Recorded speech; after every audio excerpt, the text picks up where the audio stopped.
Alors bonjour Yannick Bourvanek, vous êtes directeur Internet chez Orange Business Service. Aujourd'hui, je souhaiterais que l'on parle de la solution WebGlitz Tracker que vous avez adoptée et j'aurais souhaité connaître le contexte et ce qui a présidé au choix de cette solution. Alors en fait, quand on a un site, on sait ce qu'on y fait, et ce qui est difficile par contre c'est de se savoir ce que les visiteurs en font. Déjà la première chose c'est qu'on est persuadé, notamment en B2B, que uniquement les clients viennent voir un site, ce qui est une erreur. Les visiteurs vont largement au-delà du client. C'est d'ailleurs loin d'être une faiblesse, c'est un point fort, puisque ça veut dire qu'on peut déborder de sa clientèle habituelle pour aller justement discuter, engager avec son écosystème. Et donc la difficulté, c'est de savoir, un, qui est cet écosystème, et deux, ce qu'ils y font. Alors, comment vous utilisez au quotidien, je dirais, cet outil et sur quel type d'indicateurs vous vous reposez pour suivre un peu la performance, si je puis dire, et l'audience de vos supports? En fait, c'est un outil qui a de multiples facettes. Et en plus, l'usage peut évoluer en fonction d'un client ou d'un autre. Je dirais, si je suis un client, ce qui est un peu notre cas, dans le bas de marché sur certains de nos produits et sur certains de nos marchés, eh bien, je vais pouvoir l'utiliser comme un outil de génération de prospection.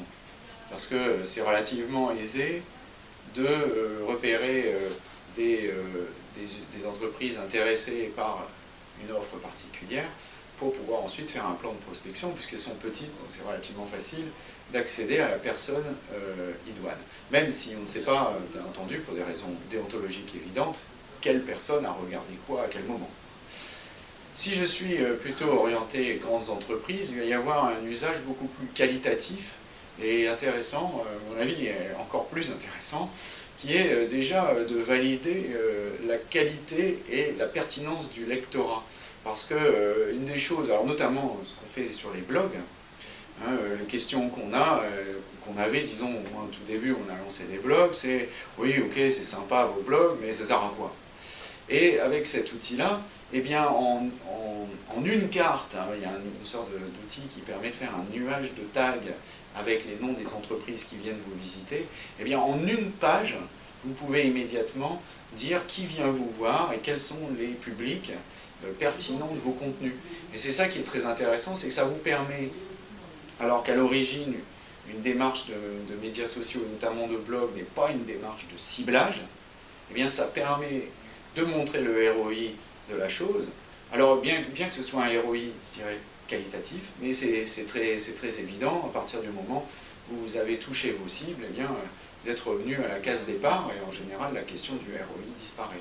Donc, c'est un moyen de vérifier la pertinence de ces contenus, la pertinence de ces lectorats, la pertinence de ces contenus par rapport aux lecteurs aussi, puisqu'on peut savoir sur différents profils d'entreprise ce qui intéresse les clients ou autres, et donc ça permet d'orienter son contenu, mais de changer à l'intérieur de son contenu. On a fait toute une opération comme ça sur notre blog virtualisation qui nous a permis de repositionner notre contenu en fonction des visiteurs.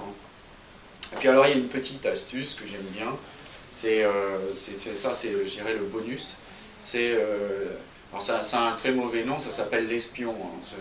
J'aime pas du tout le nom parce que ça pourrait faire croire justement qu'on espionne les gens, ce qui n'est pas du tout le cas. Non, c'est un outil qui permet en temps réel de voir l'afflux de visiteurs sur les sites. Et donc on n'est pas obligé d'attendre, ce qui arrive souvent dans les cas d'outils de Web Analytics. On n'est pas obligé d'attendre la fin de la journée ou le lendemain pour avoir la statistique. On voit déjà en temps réel sur une portion qui est environ 50% des adresses IP qui sont élucidées par le système. Et donc on voit en temps réel les tendances fortes des visites sur le site en fonction, puis en fonction des géographies, etc. C'est un outil assez puissant dont je dirais l'usage est à la fois quantitatif, notamment dans le bas de marché, et surtout qualitatif dans le haut marché. Yannick Bourvanek, je vous remercie.